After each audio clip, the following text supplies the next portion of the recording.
Et yo les gens, c'est Gapfishing, on se retrouve pour une toute nouvelle vidéo. Donc c'est la deuxième partie de ma présentation de l'heure pour le brochet. Donc là on va faire donc la deuxième boîte. Donc ça va être une boîte avec du leurre souple de 20, il y aura de 15 à 25 cm. Donc notamment du shad à palette dans cette boîte. Donc on va commencer directement du coup par du shad à palette. Alors, donc on commence avec le Spintail, donc de chez Daiwa, donc ça c'est la version 12,5 cm, donc pas vraiment un leurre big bait, mais c'est un leurre on va dire passe-partout. Je vais décaler un peu la caméra. Donc c'est un bon leurre, voilà, qui moi j'anime assez rapidement en fait au-dessus des herbiers, et qui va vraiment déclencher des belles attaques en général en début de saison. Donc c'est un leurre, bon, lui il a pris du poisson on va dire, il s'est fait un peu, je sais pas si on va bien voir, mais en gros bon, il s'est fait déboîter quoi.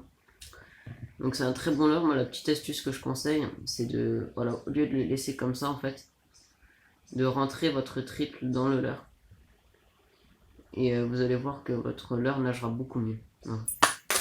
On continue dans les shads à palette, donc le Divinator, donc très connu. Donc celui-là je l'anime plus en dents de scie. Oui, vous voyez, donc vous lancez, votre leurre va toucher le fond, une fois qu'il touche le fond vous le relevez, vous refaites toucher le fond. Donc c'est un très bon leurre pour cette animation. Je l'utilise pas trop en linéaire, même s'il pêche bien en linéaire. Ensuite, le Jackax Ragged. Donc très bon petit shad. Donc celui-là, j'ai fait pour l'instant un beau brochet en début de saison avec. Donc je l'ai reçu cette année, donc on va essayer de le tester tout au long de cette année, je vous en dirai des nouvelles. Ensuite, le Dame F7 Kikasmino.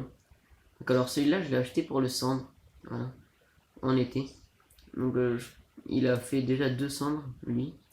Et je pense que cette année, je vais essayer de l'utiliser aussi pour le brochet, qui peut faire, je pense, un gros carnage. Ensuite, bon, alors, je sais pas si je dois le présenter, lui.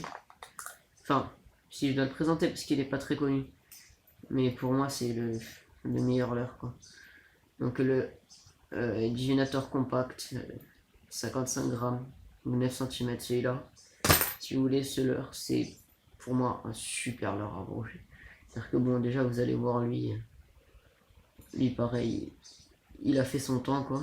C'est vraiment, il est mais éclaté de chez éclaté, il est morsures de partout, c'est un truc de fou. Vraiment non, ce leurre il s'est fait éclater. Donc vous voyez celui-là pareil, hop, il a pris quelques morsures. Donc non, c'est un super leurre. Le seul petit bémol, c'est que donc les yeux partent très vite. Et donc je vous conseille de le lancer, et en fait vous allez le ramener en linéaire assez rapide quand même. Voilà. Vous allez vraiment déclencher les poissons. Ensuite on va continuer avec des shad. On va faire donc le Peak Shad. Donc ça c'est la version 15 cm. Donc c'est la petite version. Celui-là monté avec une tête plombée, un montage 360. Donc j'en ai aussi monté avec donc ici un montage shallow avec une palette. Voilà, donc pour mettre des grosses vibrations. Ça peut déclencher des poissons. Donc là j'ai la version au-dessus. Donc le Peak Shad 21 cm. Donc très bon leurre. Donc ça c'est le coloris Goldie. Voilà, donc pour ceux qui suivent Fly vs Jerk, donc c'est WC a gagné grâce à ce leurre. Donc ensuite on a le classique One Up Shad. Donc voilà, donc c'est un très bon leurre. Ensuite du Black Minnow. C'est 15 cm. Voilà, donc très bon shad aussi. Ensuite, bon alors là on a du gros shad. Du Dexter Shad 25 cm. Donc voilà. Donc très bon shad à brocher. Même pour le silure aussi, il peut marcher en track shadow. Donc très bon leurre. Ensuite on a alors de chez Art le Absolute Shad. Donc vous voyez.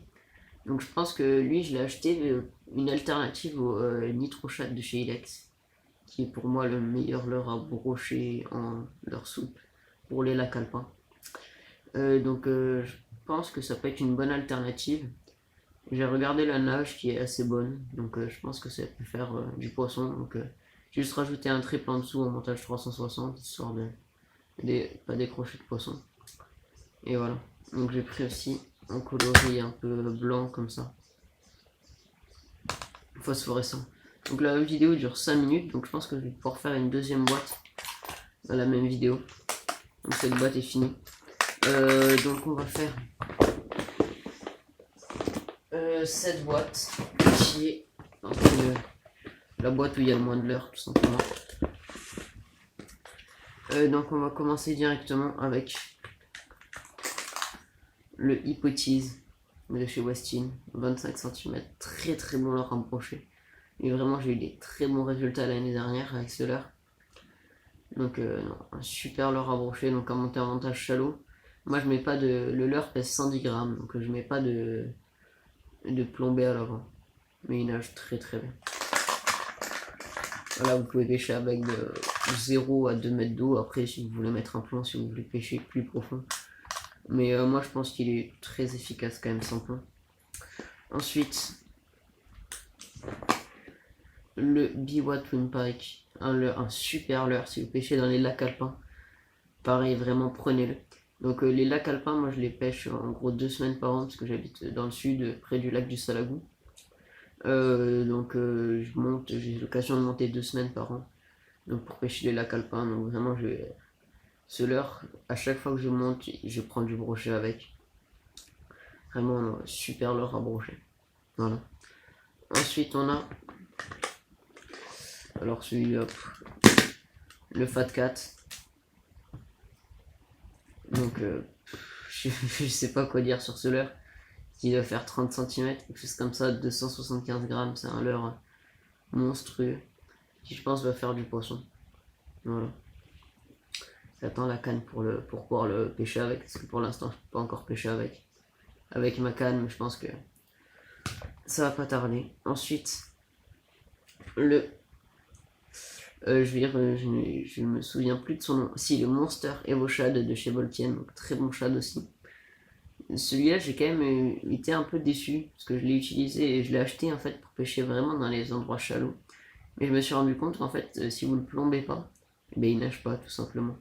Donc vous êtes obligé de mettre une plombée. Donc là, c'est une plombée de 10 grammes pour mon montage shallow. Mais voilà, c'est un peu énervant, mais bon, ça prend du poisson quand même. Ensuite, lui, alors. Je sais plus comment il s'appelle, ça doit être un truc du style Roach de chez Storm. Donc très bon leurre, en fait c'est un espèce de fort play souple qui va pouvoir pêcher en fait plus profond vu qu'il est souple tout simplement. Vous allez pouvoir vraiment le laisser tomber et pêcher peut-être dans 9 mètres d'eau avec. Ensuite un leurre hybride, donc je sais plus comment il s'appelle lui non plus. C'est de chez Zebco en tout cas. Et donc c'est un assez bon leurre souple articulé. Donc vous voyez ici il y a un aimant en fait pour tenir c'est un espèce de montage shallow. Donc voilà, donc c'est un assez bon leurre qui va nager dans 1,50 m d'eau à peu près. Donc voilà. Et oui, il est vendu avec un corps de rechange. Ensuite on finit cette boîte avec donc le Sandra. Donc de chez Delaland, donc tout le monde collé. Donc là c'est la version 16 cm, donc blanc, tête rouge. Voilà, bon après là il reste quelques petits leurres, je vais tout vous présenter en même temps. Donc là on a du Shad GT, non pas du Shad GT, je sais plus comment il s'appelle ce Shad. Pourtant je fais du poisson avec, je sais plus comment il s'appelle. Donc voyez, donc de Shad Delaland, de Shad. Et donc là le pull Shad, donc celui-là aussi il a souffert. Donc c'est éclaté lui, par les brochets, donc très bon leurre. Voilà, donc ça en est fini pour cette deuxième partie. Donc au final je pensais qu'il y aurait 4 parties, mais il n'y en aura que 3. Mais la 4ème partie en fait ce sera ma canne, donc ça ira.